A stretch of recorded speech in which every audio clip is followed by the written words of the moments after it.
My dream has finally come true. Logic Pro and Final Cut are coming to the iPad. Welcome to Mike X Apple. I'm Mike, and I'm back to talk about the news. I know it's been a while. There's actually been a good reason that I've been absent, which I will talk about eventually in the future. I am not talking about it for various reasons right now, but let's just hop into the news. So, Apple stealthily announced that they're bringing Final Cut Pro and Logic Pro to the iPad, and this will be launching on May 23rd. I thought they would have waited until WWDC for this. Apparently not. They're just stealth dropping it like it's nothing. The thing that kind of upset me a little bit is they're doing a subscription-based model, so it's going to be $5 a month for each of these, or $50 for a year basically. I already own Logic Pro on Mac. That's like the sole reason that I have a Mac Mini right now, is just for that one program. That's the only thing I use it for. So it'd be nice if existing customers could just get it for free without paying the subscription, but it's not too bad of a price, especially at $5 a month or $50 for a whole year, especially if you compare it to something like Premiere, which I pay a lot more for per month. I'm pretty sure I pay like $30 for the whole Premiere suite. So in comparison to that, it's really not a bad price. Now, I'm curious to see if this is going to be fully featured, like if these apps are going to be the same as their desktop versions. It does say that you could actually open Logic Pro projects in the iPad version, so that gives me a lot of hope. Now, of course, there are going to be certain requirements, like what type of processor you're going to have for these to work. So with Final Cut, it requires an M1 or M2 iPad.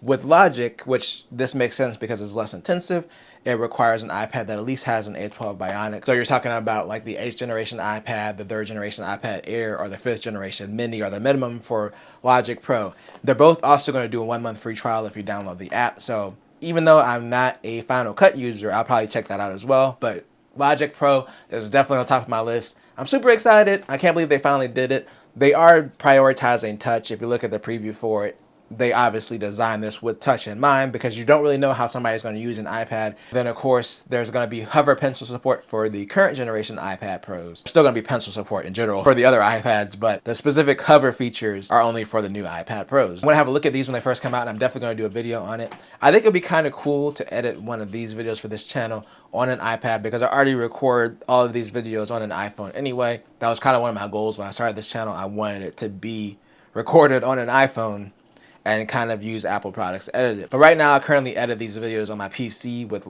Premiere Pro, so it'd be kind of cool to be able to edit these videos on an iPad. So we'll see what happens when it comes out. And you know what else is coming out this year? That's going to be the iPhone 15. There has been a long-standing rumor about them getting rid of the buttons. I reported on it multiple times, but now there's a new rumor from a supplier that's basically saying the buttons aren't gone. So a supplier as well as a shareholder letter confirmed that the iPhone 15 Pro will still have buttons. So maybe it was something that Apple was planning, but they had to pivot on at the last minute, which to me is kind of a relief. My biggest concern was the troubleshooting aspect, because there are a lot of times where I have to hard reset my iPhone. I shouldn't have to hard reset my iPhone as much as I do, but iOS has been a little bit buggy recently, so I've had to do it more often than I did before. But yeah, as far as we know, the iPhone 15 Pro will still have physical buttons. But there is one thing that the iPhone 15 Pro Max might get exclusively, and that is a Periscope lens. So this would enable up to 6 times optical zoom with the iPhone, if this is true, because the lens kind of goes down into the phone and it allows for a greater optical zoom range. So basically it'll be up to double what the current iPhone can do as far as zoom. This is being reported by Ming Chi Kuo. So we'll see if this is true. It would make sense if they start with the Pro Max, since it's the biggest physical phone. And obviously with the regular iPhone, they are probably going to just limit the camera to 2 lenses like they've been doing. So I don't see that feature coming to the regular iPhone if it's true. But it would suck if the smaller Pro gets left out. I think it's stupid when they leave features out of the smaller Pro.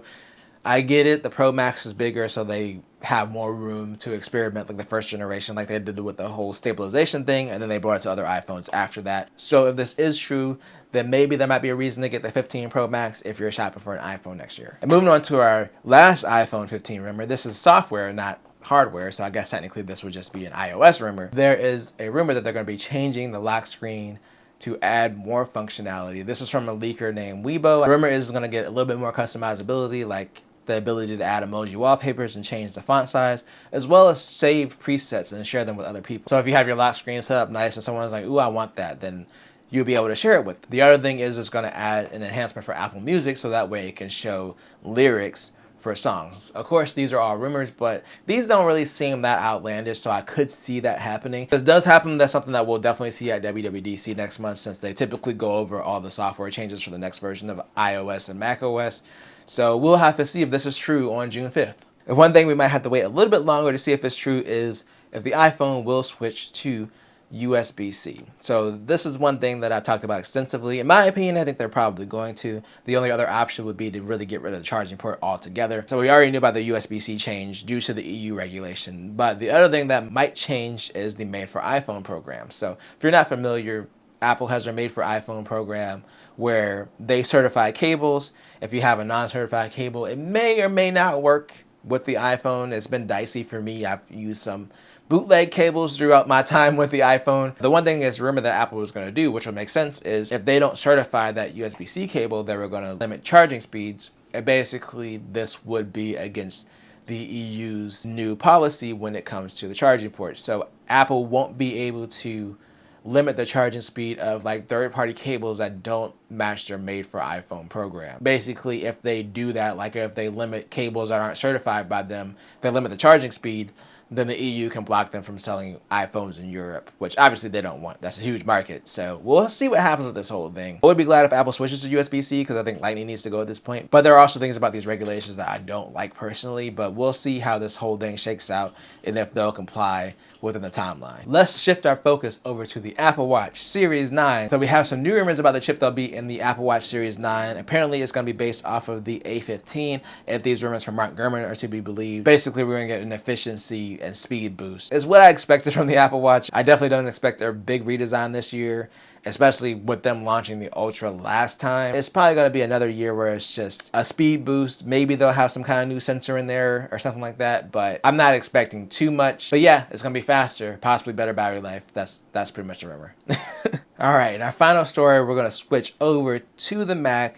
Let's talk about the sales. So the sales for the Mac, they haven't been doing well despite iPhone sales being up. Apple is still overall down as far as revenue. Now, I'm not going to waste too much time on the revenue specifically, but basically they're down like 31% in comparison to last year. And because of the Mac, they've had 2 consecutive quarters where they didn't meet their sales goal. Personally, I think it's because the Macs are too good. The M1 was too good. The M1 was too good. Like if you have an M1 already, there's no reason to upgrade to an M2 unless you want to go up to a Pro or something and get something that's significantly more powerful. That's probably a good part of the reason why the revenue is down. But also as a result of that, I've seen discounts on the M2 Pros already, like the 14-inch baseball I've seen for $1,700. There's also been refurbished M1 Pro 14 inches for like $1,400 or even lower. So yes, it's a bad time for Apple. But if you are looking to buy a MacBook, it's probably a really good time. Apple has also started recently selling M2 refurbished MacBooks directly on their site, and those come with the same warranty as a new one. So again, revenue is down, which is causing the prices to go down.